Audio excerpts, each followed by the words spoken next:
details have emerged in connection with Karnataka Bitcoin scam. Charge sheet filed by the Central Crime Branch that includes statement of the accused reveals that the accused Sri Krishna had close ties with Congress leader N.A. Harris's sons, Mohammad and Umar Nalapad.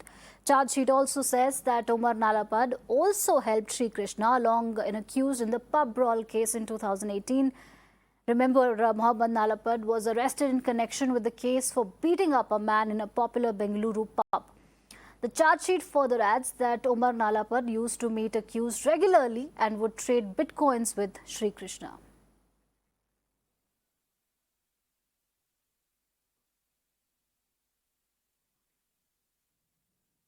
Now, drama ensued at Congress's press conference over a Bitcoin scam in Bengaluru. Congress leader alleged that a lady cop in civil clothes was attending the news conference, and they then went on to allege that the BJP tried to snoop as they are worried about the Bitcoin case.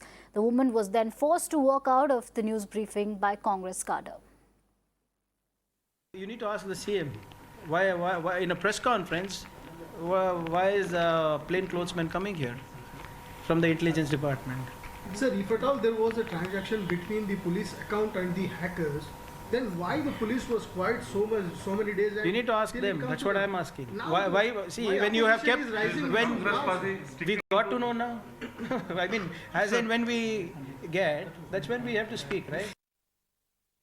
For more on this, I'm joined by my colleague Neha on the broadcast. Neha, thank you for joining us. This development comes at a time when, there is an increased interest in cryptocurrency. The government and the RBI have consistently raised concerns. For the benefit of our viewers, could you help us understand, what were the key takeaways of the charge sheet? And the second question is about the modus operandi. How did this entire scam take place?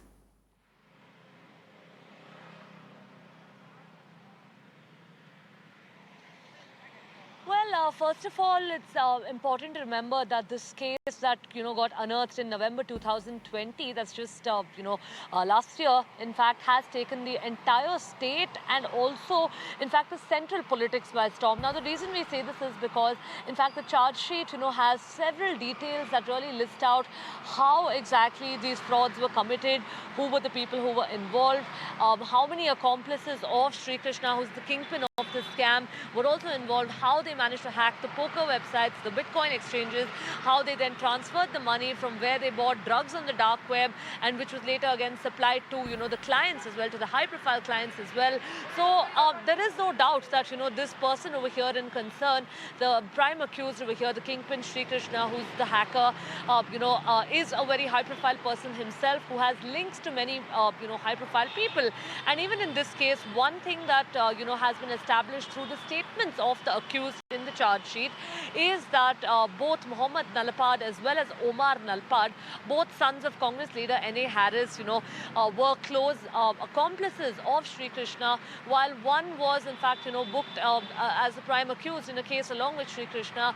The other, in fact, helped Sri Krishna stay on the run for almost about 6 months. Now, this is the main charge against both of them. But apart from that, the charge sheet also goes on to detail, in what manner Sri Krishna used to hack the Bitcoin exchanges. He used to then, in fact, transfer this money into different accounts. From these accounts, the Bitcoins were then used to buy drugs on the dark web. These drugs were then later either supplied to high-profile clients or were used for consumption and for the parties, the lavish lifestyle that Sri Krishna really lived.